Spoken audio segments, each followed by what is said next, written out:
모든 동물은 평등하다. 그러나 어떤 동물은 다른 동물들보다 더 평등하다. 끓는 물속 개구리는 어떻게 죽어가나? 자신이 익어가는지 모르는 채로 개구리를 익히는 방법은 물속의 개구리를 서서히 끓이는 것이다.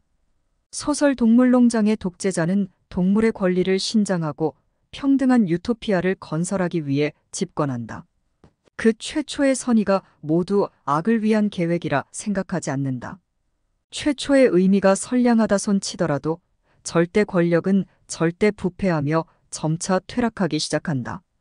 흔히 말하는 권력의 횡포는 고인 물이 썩기 때문이지 썩은 물이 고이는 것이 아니다.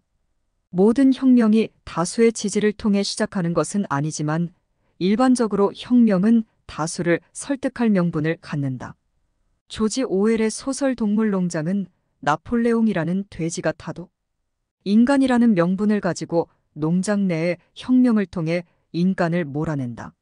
이들을 몰아낸 것은 주동자는 나폴레옹이라는 리더지만 그에게 사상적 영향을 끼친 메이저라는 정신적 지주가 그 씨앗이 된다.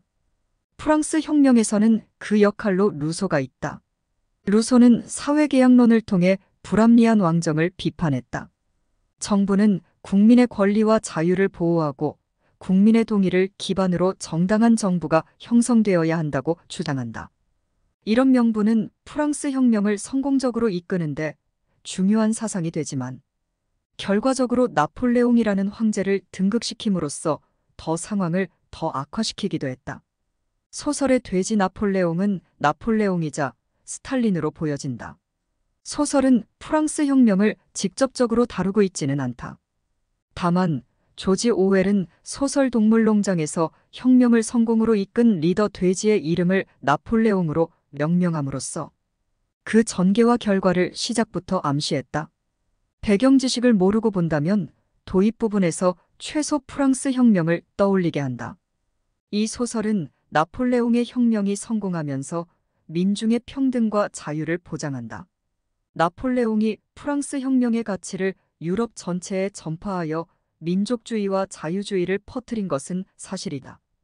다만 이렇게 집권한 나폴레옹이 다시 재정을 탄생시켜 스스로 왕보다 더 높은 황제가 된 것은 혁명의 아이러니다. 이 소설이 담고 있는 가장 중요한 핵심은 이렇다. 절대 권력은 절대 부패다. 소설 동물농장은 대체로 1917년 러시아 혁명을 비판한다. 소설은 독특하게도 독자의 해석 방향을 열어두기보다는 거의 1대 1 대응이 가능할 정도로 러시아 혁명을 비유한다. 앞서 말한 메이저는 프랑스 혁명에서 루소를 닮았지만 러시아 혁명에서는 레닌과 칼 마르크스를 닮았다. 철학은 그 씨앗으로 시작해 혁명의 명분이 된다. 다만 철학이 담던 순수함은 시간이 지나며 점차 사라진다. 혁명의 지도자는 점차 독재적으로 변한다. 이 과정에서 혁명의 이상과 목표는 아주 조금씩 변화한다. 그 변화는 아주 사소하지만 결과적으로는 완전한 방식으로 대중을 배신하게 된다. 조지 오웰은 전혀 다른 시대적, 공간적 배경의 두 사건을 거의 동일하게 다룬다. 기하학에서는 합동과 닮음이라는 개념이 존재한다. 두 도형이 서로 크기와 모양이 완전히 같은 경우에는 합동이라고 말한다.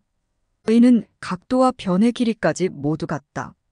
반면 두 도형이 서로 크기만 다를 때 이를 닮음이라고 부른다. 닮음은 각도는 동일하지만 변의 길이가 일정 비율로 증가하거나 감소하는 경우를 말한다. 이 경우 변의 길이에 대한 비율만 조절하면 두 도형은 완전히 일치하는 하나의 모양이 된다. 다시 말해 프랑스 혁명과 러시아 혁명은 서로 닮은 각도와 모양을 가졌다. 그 비율적인 부분만 조절을 한다면 이 두 사건은 기하학적으로 합동이다. 이런 두 사건의 평행이론적 일치를 조지 조엘은 말하고자 했다. 이는 두 사건에 대한 예시만은 아니다. 모든 혁명이 일어나는 메커니즘이 이와 닮았다. 다수를 설득할 철학을 등에 업고 사람들을 선동하여 혁명이 일어나면 혁명은 다시 부패하고 부패한 권력은 혁명에 의해 무너진다. 대체로 인류의 역사는 이처럼 반복한다. 자연과학과 사회과학은 명칭은 다르지만 이 둘을 관통하는 이론이 있다. 그것은 기하학의 합동 조건을 닮았다. 쉽게 말해 자연과학에서는 대류 현상이 있다. 온도가 높으면 기압이 낮아진다. 기압이 낮아지면 위로 올라간다. 온도가 낮아지면 반대로 기압이 높아진다. 기압이 높아지면 아래로 내려간다. 쉽게 말해 물을 끓이면 뜨거운 물은 위로 올라가고 차가운 물은 아래로 내려가며 물이 순환하게 되는데 이를 대류 현상이라고 한다. 인간의 사회도 이와 닮았다. 다수 분자의 활동량이 많아지면 밀도는 낮아진다. 밀도가 낮아지면 온도가 높아진다. 온도가 높아지면 위로 올라간다.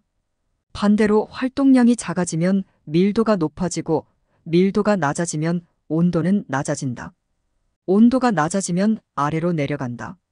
다수의 열망은 혁명이 되어 오르고 내리기를 반복하며 역사는 진행한다. 고로 완전히 옳은 것도 완전히 그른 것도 없다. 어떤 혁명은 어떤 혁명을 뒤집은 것이고 반대로 어떤 혁명은 어떤 혁명을 닮았다. 그 물고 물리는 닮음의 조건 안에서 우리는 살고 있다. 다시 말해 우리는 끓는 물에서 서서히 익어가는 개구리이기도 하지만 그 끓는 물 자체이기도 하다.